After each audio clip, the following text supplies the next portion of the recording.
서울의 추운 겨울밤, 유리는 집 안에서 홀로 서 있었다. 그녀의 손에는 한 장의 서류가 쥐어져 있었고 그 서류는 그녀의 인생을 영원히 바꿔놓을 결정이었다. 이 아이를 입양하면 내 아들이 정신 차릴 거야. 유리는 속으로 중얼거렸다. 그녀의 아들, 준호는 최근 동성애자임을 고백하며 집안을 뒤집어 놓았고 유리는 그 사실을 받아들일 수 없었다. 사회의 시선, 가족의 기대, 그리고 자신의 신념이 그녀를 괴롭혔다. 그래서 그녀는 계획을 세웠다. 동성애 소녀를 입양해 집으로 데려오면 준호가 그 아이를 보고 자신의 잘못을 깨달을 거라고 믿었다. 유래라는 이름의 그 소녀는 고아원에서 발견한 아이였다. 18살, 예쁘장한 얼굴에 조용한 성격, 하지만 그녀의 과거에는 비정상적인 사랑 이야기가 숨겨져 있었다. 유리는 서류에 사인을 하며 미소를 지었다. 이게 시작이야. 하지만 그 미소 뒤에는 불안이 스멀스멀 피어올랐다. 다음 날 아침, 유리는 고아원으로 향했다. 서울 지하철은 사람들로 붐볐고 그녀는 창밖을 보며 자신의 선택을 되새겼다. 준호가 행복하다고? 그건 착각이야. 사회가 용납하지 않아. 그녀의 마음속에는 보수적인 가정교육이 뿌리 깊게 박혀 있었다. 아버지는 일찍 돌아가셨고 어머니는 항상 정상적인 삶을 강조했다. 유린 자신도 결혼 후 아들을 낳고 완벽한 가정을 꿈꿨다. 하지만 준호의 고백은 그 꿈을 산산조각 냈다. 고아원에 도착한 유리는 원장과 마주 앉았다. 유래는 착한 아이예요. 하지만 그녀의 성향 때문에 입양이 어려웠죠. 원장의 말에 유리는 고개를 끄덕였다. 그게 제가 그녀를 선택한 이유예요. 제 아들에게 교훈이 될 거예요. 입양 절차는 순조로웠다. 유래는 조용히 서류를 바라보며 물었다. 왜 저예요? 유리는 대답했다. 너처럼 특별한 아이가 필요하니까? 집으로 돌아오는 길, 유래는 창밖을 보며 아무 말도 하지 않았다. 그녀의 눈에는 서울의 고층 빌딩들이 스치고 지나갔다. 유래의 과거는 어두웠다. 15살 때 학교 친구와 사랑에 빠졌고 그 사실이 알려지면서 왕따를 당했다. 부모는 그녀를 버렸고 고아원 생활이 시작됐다. 새 가족이 생긴다고 유래는 속으로 생각했다. 하지만 유린의 눈빛이 이상했다. 따뜻함보다는 계산된 시선이었다. 집에 도착하자 준호가 문을 열었다. 엄마, 이 아이가, 유리는 미소를 지으며 말했다. 내 새 여동생이야. 유래라고 해. 준호의 얼굴이 창백해졌다. 그는 유래를 보며 무언가 느꼈다. 공감. 아니, 더 깊은 무언가. 유래도 준호를 보며 비슷한 감정을 느꼈다. 하지만 유리는 그 장면을 보며 속으로 쾌재를 불렀다. 이제 시작이야. 준호가 정신 차릴 때까지. 며칠이 지나 집안 분위기는 어색했다. 유리는 의도적으로 유래와 준호를 가까이 붙였다. 유래야, 준호랑 같이 공부해. 준호야, 유래를 데리고 산책 나가. 하지만 예상치 못한 일이 벌어졌다. 준호는 유래와 대화를 나누며 자신의 이야기를 털어놓았다. 나도 너처럼. 좋아하는 사람이 남자야. 유래는 놀라지 않았다. 그게 왜 문제야? 사랑은 사랑인데 그 대화는 유린의 귀에 들어가지 않았다. 그녀는 몰래 지켜보며 이제 유래가 준호를 설득할 거야. 자신의 잘못을 깨닫게. 하지만 밤늦게 유래는 자신의 방에서 울었다. 왜 나를 데려온 거지? 진짜 가족이 되고 싶었는데 그녀의 마음속에는 상처가 쌓였다. 사회의 정죄, 가족의 배신, 그리고 이제 새로운 가정에서의 불신. 유린의 계획은 서서히 균열이 생겼다. 준호는 유래와 가까워지며 더 강해졌다. 엄마, 나 행복해. 유래 덕분에 유리는 화가 났다. 그 아이 때문에? 그건 병이야. 대치가 시작됐다. 저녁 식탁에서 유리는 유래를 노려보며 말했다. 너처럼 사는 게 정상이라고 생각해. 유래는 고개를 숙였다. 저 그냥 사랑할 뿐이에요. 준호가 끼어들었다. 엄마, 그만해. 유린의 가슴이 철렁 내려앉았다. 내 계획이 왜 이렇게 돼? 그녀는 밤에 홀로 생각했다. 자신의 선택이 잘못된 건가? 하지만 후회는 없었다. 더 세게 나가야 해. 다음 날 유리는 유래를 불러 세웠다. 너, 준호한테 이상한 소리 하지 마. 내가 여기 있는 이유는. 하지만 말을 멈췄다. 유래의 눈에 눈물이 고였다. 알아요. 저 때문에 준호 오빠를 괴롭히려는 거죠. 유리는 충격받았다. 어떻게 알았어? 유래는 대답했다. 엄마의 눈빛이 말해줘요. 그 순간 유린의 계획에 첫 균열이 생겼다. 유래는 그날 이후 더 조용해졌다. 그녀는 학교에 다니며 친구를 사귀려 했지만 과거의 상처가 발목을 잡았다. 서울은 큰 도시지만 사람들의 시선은 좁아. 그녀는 공원 벤치에 앉아 생각했다. 준호는 그런 유래를 보며 미안해했다. 미안해. 우리 집 때문에. 유래는 미소 지었다. 아니야, 오빠. 너 덕분에 강해졌어. 하지만 그 미소 뒤에는 아픔이 숨겨져 있었다. 유리는 집에서 홀로 술을 마시며 고민했다. 왜 내 아들이 변하지 않아? 유래가 더 큰 충격을 줘야 해. 그녀는 유래의 과거를 파헤치기 시작했다. 고아원 기록을 다시 보니 유래의 전 연인이 있었다. 그걸 이용하자 유린의 마음속에 어두운 계획이 싹텄다. 유린의 새로운 계획은 잔인했다. 그녀는 유래의 전 연인, 민지를 찾아냈다. 민지는 서울의 한 카페에서 일하는 19살 소녀였다. 유래를 만나고 싶어. 유리는 민지에게 전화를 걸어 물었다. 민지는 망설였다.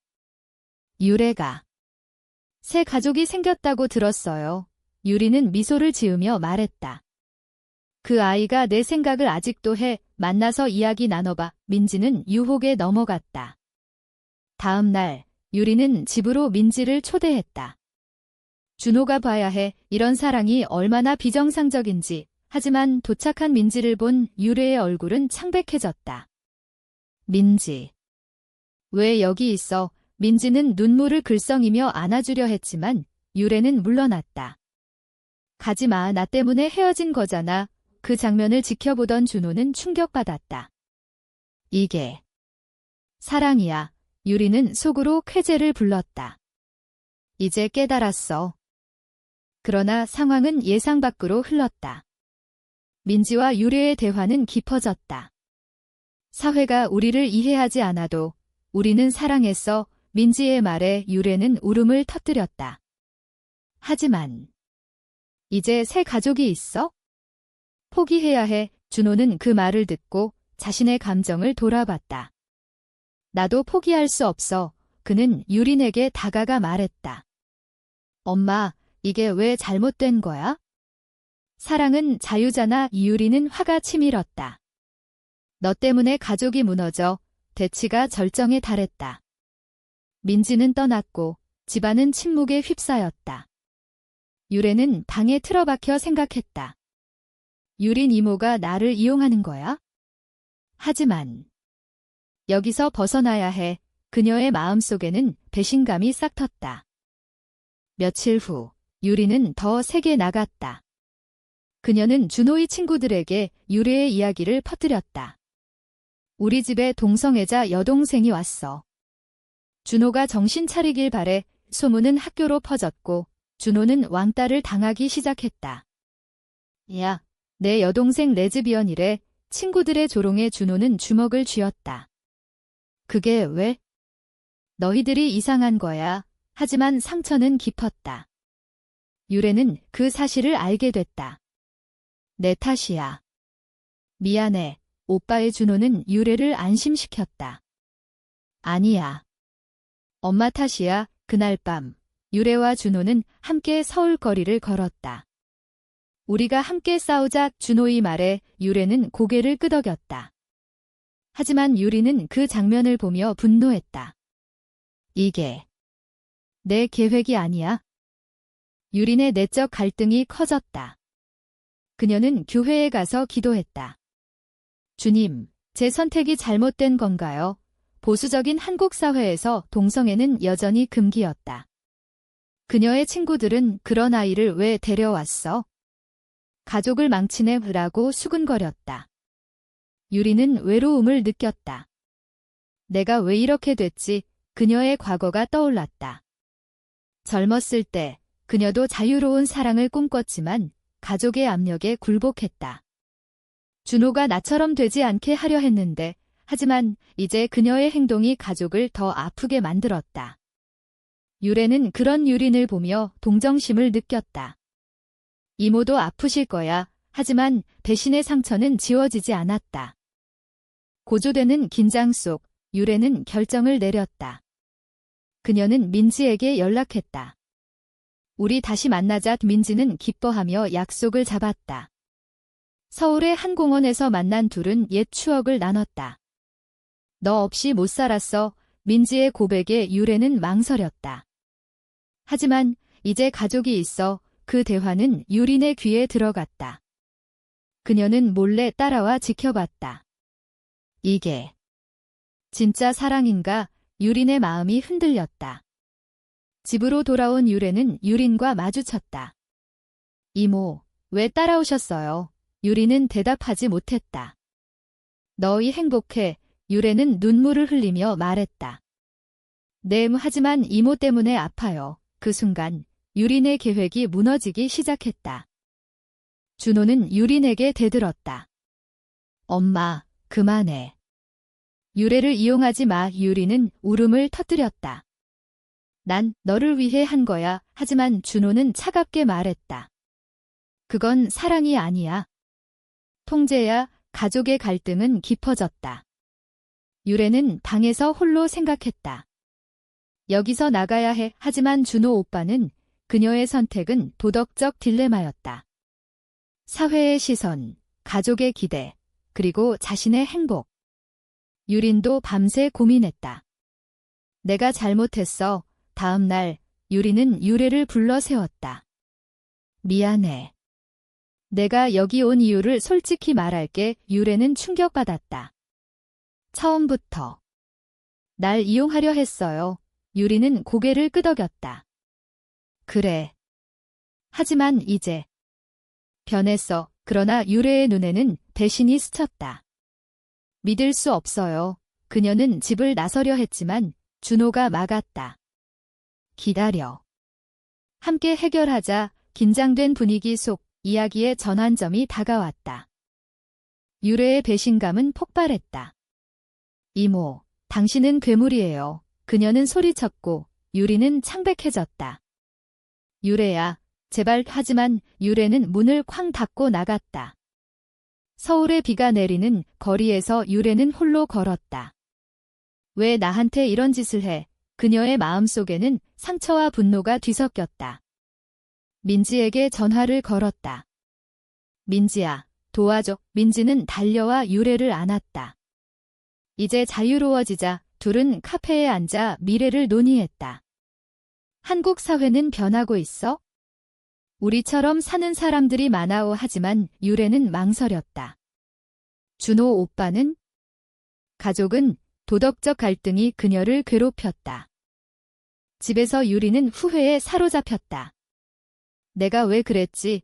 그녀는 준호에게 털어놓았다. 엄마, 유래를 데려온 건 너를 고치려 했어. 준호는 충격받았다. 고치다니. 나 아픈 거 아니야. 그는 화를 내며 방을 나갔다. 유리는 홀로 울었다. 그녀의 삶은 무너지는 듯했다. 사회의 압력, 가족의 기대, 그리고 자신의 편견. 변해야 해. 하지만 늦었다. 준호는 유래를 찾아 나섰다. 유래야, 미안해. 공원에서 만난 둘은 대화를 나눴다. 오빠, 나 떠날게. 유래의 말에 준호는 울었다. 엄마 탓이야. 함께 싸우자. 유리는 자신의 잘못을 깨달았다. 그녀는 상담소를 찾았다. 동성애에 대해 알려주세요. 상담사는 말했다. 사랑은 다양해요. 강요는 상처만 줍니다. 유리는 눈물을 흘렸다.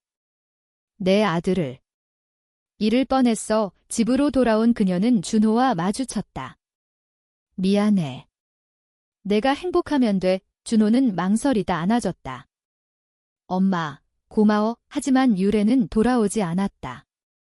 그녀는 민지와 함께 새 삶을 시작했다. 서울을 떠나자 민지의 제안에 유래는 고개를 끄덕였다. 그러나 마음속에는 미련이 남았다. 가족이 될 뻔했는데 갈등은 사회적 차원으로 확대됐다. 유린의 친구들이 소문을 퍼뜨렸다.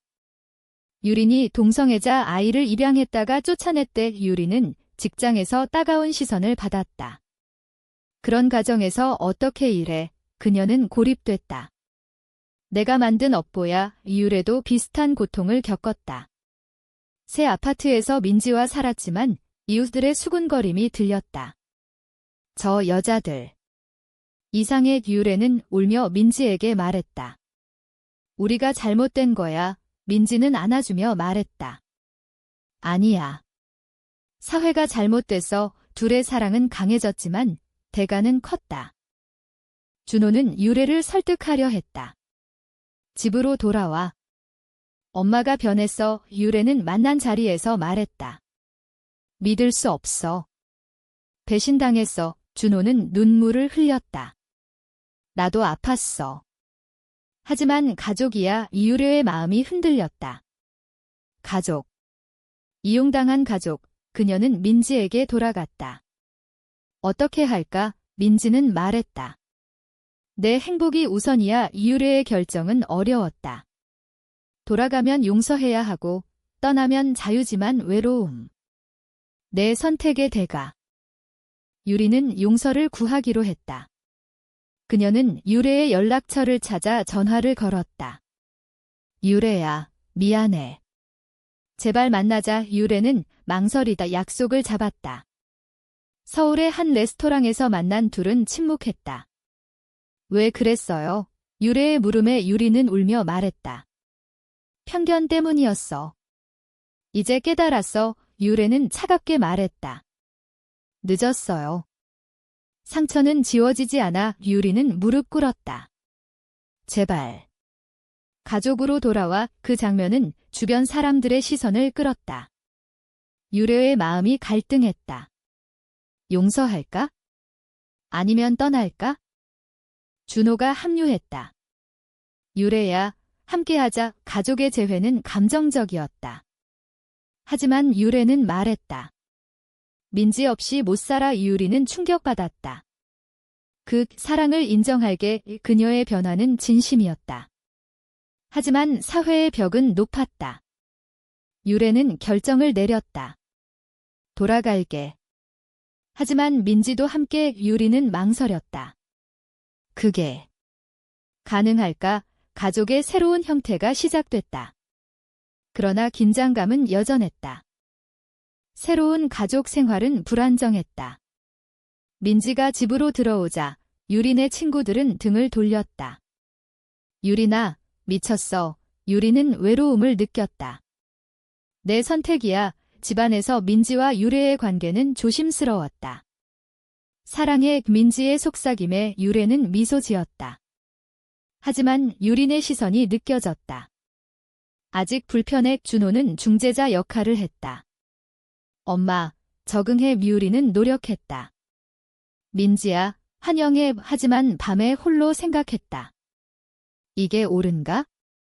사회적 압력이 커졌다. 이웃들이 수근거렸다. 저 집에 레즈비언 커플이 산대. 유래는 직장에서 따돌림을 당했다. 너처럼 사는 사람과 일하기 싫어. 그녀는 울며 집으로 돌아왔다. 왜 이렇게 살아야 해? 민지는 위로했다. 함께라면 괜찮아. 하지만 유리는 자신의 책임을 느꼈다. 내 탓이야. 그녀는 LGBT 모임에 참석했다. 편견을 버리는 법을 배워요. 그곳에서 만난 사람들의 이야기로 그녀는 깨달았다. 사랑은 다양해. 갈등의 절정은 가족 모임에서 왔다. 유린의 친척들이 방문했다. 유래와 민지가 그들은 충격받았다. 이게 무슨 일이야? 유리는 대들었다. 우리 가족이야. 받아들여. 하지만 친척들은 떠났다. 연끈착 유리는 무너졌다. 대가가 너무 커. 유래는 유린을 안아줬다. 고마워요. 이모. 그 순간 진짜 가족이 됐다. 하지만 준호의 고백이 이어졌다. 나도 연인이 생겼어. 남자야. 이유리는 이번엔 받아들였다. 행복해라. 유래와 민지의 관계는 깊어졌다. 그들은 서울의 LGBT 행사에 참석했다. 우리가 변화를 만들자. 하지만 반대 시위자들이 나타났다. 비정상 돌이 날아들었고 유래는 다쳤다. 병원에서 깨어난 그녀는 울었다. 왜 우리를 미워해? 민지는 손을 잡았다. 강해지자 유리는 병실로 달려왔다. 미안해. 내가 지켜줄게. 가족의 결속이 강해졌다. 그러나 배신의 그림자가 드리웠다. 유린의 옛 친구가 소문을 퍼뜨렸다. 유린이 동성애자를 키워. 유리는 직장에서 해고됐다. 이미지가 나빠오. 그녀는 절망했다. 내 삶이 무너졌어. 준호는 말했다. 함께 이겨내자. 이유래는 미안해했다. 내 탓이야. 하지만 유리는 말했다. 아니야. 내 편견 탓이야. 그녀의 식탁은 변화의 상징이 됐다. 유래의 내적 갈등은 여전했다. 용서할 수 있을까? 그녀는 민지와 상의했다. 유린 이모가 진심이야. 민지는 고개를 끄덕였다. 믿어보자. 가족 여행을 계획했다. 제주도로 간 그들은 바다를 보며 대화를 나눴다. 과거를 잊자. 유린의 말에 모두 미소 지었다. 하지만 유래의 마음속에는 여전히 상처가 남았다. 대가는 영원해. 사회적 논란이 커졌다. 뉴스에 그들의 이야기가 나왔다. 입양으로 시작된 LGBT 가족 지지자와 반대자가 나뉘었다. 유래는 인터뷰를 했다. 사랑은 자유예요. 하지만 온라인 공격이 쏟아졌다. 비정상. 유래는 지쳤다. 포기할까? 민지는 말했다. 아니야. 싸우자. 이유리는 딸처럼 느껴졌다. 내가 지지할게. 가족의 결합은 시련을 이겼다. 유리는 새 직장을 찾았고 준호는 연인과 행복했다. 유래와 민지는 결혼식을 올렸다. 영원히 함께. 유리는 눈물을 흘렸다. 축하해. 하지만 사회의 벽은 여전했다. 행복은 잠시였다. 결혼 후 유래와 민지는 법적 문제를 겪었다. 한국에서 동성결혼은 인정 안 돼. 변호사의 말에 유래는 절망했다. 왜 우리만? 민지는 말했다. 해외로 가자. 하지만 유래는 망설였다. 가족을 버릴 수 없어. 유리는 지지했다. 내 행복이 우선이야. 그러나 그녀의 건강이 나빠졌다. 스트레스 때문이야. 이 병원에서 유리는 가족을 불렀다. 미안해. 내 탓에. 유린의 병은 가족을 다시 모았다. 엄마, 괜찮아질 거야. 준호의 말에 유리는 미소 지었다. 유래야, 민지야. 고마워. 유래는 울며 말했다. 이모, 당신 덕분에 강해졌어요. 민지는 손을 잡았다. 가족이에요. 유린의 회복은 느렸다. 그녀는 병상에서 반성했다. 내 계획이 모든 걸 바꿨어. 하지만 후회 안에 가족의 대화는 깊어졌다. 사회가 변해야 해. 유래의 말에 모두 동의했다. 퇴원 후 유리는 활동가가 됐다. LGBT 권리를 위해 그녀는 모임에서 연설했다. 제 이야기예요. 편견이 가족을 망칠 뻔했어요. 청중은 박수를 쳤다. 유래는 자랑스러웠다. 이모가 변했어. 하지만 반대자들의 위협이 왔다. 죽어라. 익명 편지가 왔다. 가족은 두려웠다. 그만둘까? 유리는 말했다. 아니야. 싸우자. 최고조의 긴장은 시위에서 왔다. 서울 광장에서 유리는 마이크를 잡았다. 사랑은 죄가 아니에요. 반대자들이 달려들었다. 혼란이 벌어졌다. 유래는 유린을 보호하려다 다쳤다. 이모, 병원에서 유래는 깨어났다. 왜 이런 대가를 치러야 해? 민지는 울었다. 내가 강하니까 유리는 미안해했다. 내 탓이야. 가족의 식탁은 다시 모였다. 이제 어떻게 할까? 준호의 물음에 유리는 말했다. 계속 나아가자. 유래는 결심했다. 사회를 바꾸자. 그들의 여정은 끝나지 않았다. 유린의 변화, 유래의 용서, 민지의 사랑. 모든 게 뒤바뀐 운명이었다. 시간이 흘러 가족은 안정됐다. 유리는 책을 썼다. 편견의 대가 베스트셀러가 됐다. 유래와 민지는 아이를 입양했다. 새로운 시작. 준호는 결혼했다. 행복해. 하지만 사회의 변화는 느렸다. 유래는 생각했다. 우리의 싸움은 계속돼. 이야기의 끝에서 유리는 가족 사진을 보며 미소 지었다. 모든 게 뒤바뀌었지만 더 나아졌어. 그러나 질문이 남는다. 편견을 이용한 선택이 결국 선한 결과를 가져올 수 있는가?